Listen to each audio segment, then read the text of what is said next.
Ay isa pong mapagpalang Biyernes. Ngayong araw pong ito, June 20, 2025 po. Ay kasalukuyan po ako narito sa Padre Garcia, Batangas. At ngayon po ay araw ng baraka ng mga hayop. Ako po ay narito ngayon sa Calabawan area para kumuha ng update. Dito po sa area ko, ang iba't ibang uri po ng kalabaw. Mayroon pong tinatawag na bupalo, mga mestizo yung kalabaw, mga tinatawag ng quality. Hindi ko rin naman alam yung mga lahi-lahi ng kalabaw. Basta yun naman po nalalaman ko. Ay may payo ko lang po sa lahat ng mga OFW o hindi man OFW, nasa parting Middle East po, ay mag-iingat po kayo at magdadasal dahil po sa nagaganap ngayong digmaan ng Israel at ng Iran. Medyo malalakas na pong mga misil ang kanilang mga ginagamit, mga hypersonic na po, kaya kayo mag-iingat. Yan, tingnan natin itong mga kalabawang ito. Ito ay mga dumalaga, mga lalaking kalabaw, yan, mga pambukid ho yan, mga binibila yan, pumaparada na ho sila. Yan, tingnan ho ninyo yung parada. Yan. Magkano kuya yung barakong kaya kaganda? 82. Oh, 82 so ay may lasang presyo. Pero maganda, bupalaw. Talagang material ho ay. Oh, pambukid 'yan. Gana duray. Oh, magkano ba kasta sa bupalaw? Pagka ganyan? Magkano pa kasta? Oh, 2,000 pala ang pakasta sa bupalaw. Pwede. Meron natin ang kalabawan. Yan, masasabi natin. Ang maganda.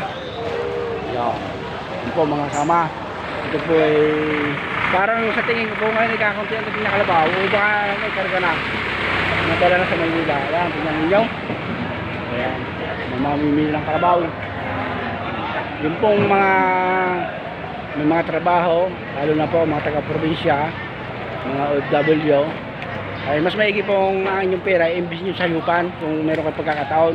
Kaysa ilagay ninyo ang inyong pera sa bangko. Alam ko ninyo sa bangko, hindi ko naman sinisira ng bangko dahil ako gumagamit din ng bangko. Pag ang pera nyo nilagay sa bangko, bumababa ang balyo dahil sa tinatawag na inflation rate. Kaya kahit sa hayupan, kahit malahit ang tubo, mas maigi.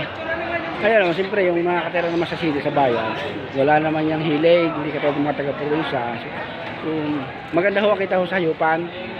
Kung makukuha niyo ang diskarte at tamang proseso, ay kikita ho kayo ng maganda yan. Ito yung mga binibideo ko ito yung mga bakang mga kalabaw na katayay. Nabili ho yung mga negosyante, yung pilan ho mga negosyante. Makikita ho ninyo.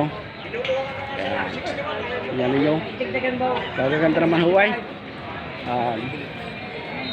Yung panood din ng ayaws at talaga wala hong masama yan. May mga bisiro pa ho. Hindi na bisiro yan. Ang bisiro pala yung mga nadya di pa sa inahin. Ayan, makita ho ninyo yung gusto tayo. Diyan ho ang sitwasyon nyo ng kalabawan dito sa Padre Garcia, Batangas. Tingnan naman ninyo. Yung mga nagtali lamang dito mga kalabaw, yung mga nabili ay kagalit, wala hong nagnanakaw, walang kumukuha. Yan yung taba. Isa hong matabang kalabaw, maganda. Yan yung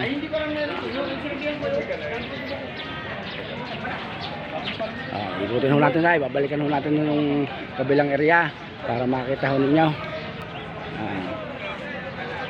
Sa lahat po ng sumusubaybay sa akin, ay siya, kayo po ay mag-iingat at lahat po kayo mananawa kung subaybayan sa mga ganitong aktibidad sa pagbablog ko ng hayupan. At ako naman ho ay sa bata ay talagang hype na ang kasama ko sa bukid at ako ay lumaki sa probinsya at lumaki ako sa bukid at ang aking pamilya ay veteranong maghayop o mag-aalaga ng hayop. Mga baka, kalabaw, kambing, baboy yan. Yun po ang aming pinagkakakitaan sa mula. Kaya ako ay mahilig din talaga sa hayop at alam malabro ako yan. Napakadala pa namin 28 pa yan, ikutan pa yan ang ngayon. Lahat ng letter DB amin. Inyo na. Anong pangalan mo kuya? John Landicho. Landicho. Taga saan kayo? Dito lang sa Garcia. Dito Garcia. Amin lahat yan. Yung lahat yan. Ardo, kay Kuya Paul Landicho. Basta may letter DB yan, amin pa 28 pa yan. Pag kailangan nyo ng kalabaw, kontakin nyo aray. Yan. Wala kayo sa akin. Yan. Kayo na mag-uusap-usap. Yan.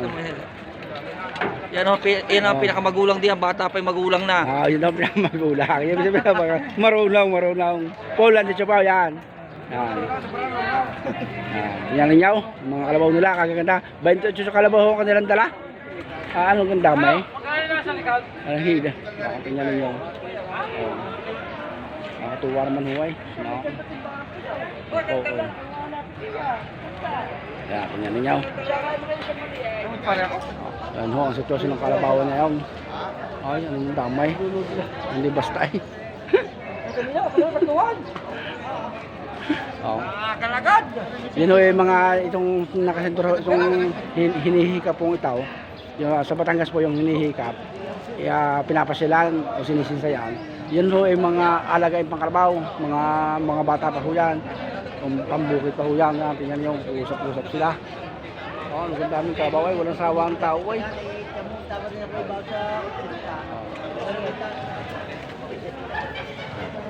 Pag ho ang kalabaw ay matanda na, yan ho ay ang bumibili ho diyan yung tinatawag na magkakatay. Pag bata pa ho at maganda hong puyo, binibili naman ho yan ng magbubukid, inaalagaan ho sa bukid. Katulong po sa pagbubukid, tulad ng pag-aararo. Kaya nga ho yun ang pambasa nating hayop ay kalabaw. Tingnan ninyo. Yan. Panoorin nyo ng ayos ang ating mga kalabaw. Sa mga mahihilig sa hayop, nagmamahal sa mga hayop. Yan, ito, panoorin ninyo. Yan. Nakikita ho ninyo. Huwag ho kayong mananawang suportahan ako, subaybayan. At ito naman ho ay hilig ko lamang. Laro ko lang ho ito. Ito ho ay naaabala. Pero nakakatulong din naman ako sa mga negosyante. Nakikilala ko sila, napabalitaan, alam ho nila kung saan pupunta. Yan, ganyan po yan. Hindi ko ho iniisip na kumita ng pera. Ngayon, kung ako kikita ng pera, balang araw, hindi maganda ho. May kuwan ho natin yan. Makakatulong tayo sa dapat tulungan. Yan, panoorin ninyo. Talaga kung hindi basta na naman ating hupan. Kaya ganda Kaya tingnan ninyo. Pauk. Yan, tingnan ninyo ayos. Makita ninyo.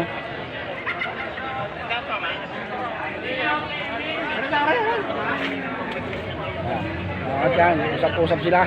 Galing magtaratungan. Alam mo nyo din sa Padre Garcia.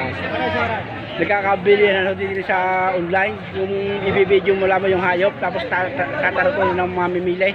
Ganyan po yan. Tiwala ang baga. Yan. Tuwa huway. Ating yan nyo. Bakit pa kung daming kalabaw mo. Quality dumalagaw. Dumalagaw. Okay, sige mga kasama, mga followers, mga idol, mag-iingat po kayo. Saan man palit ng mundo kayo naroon.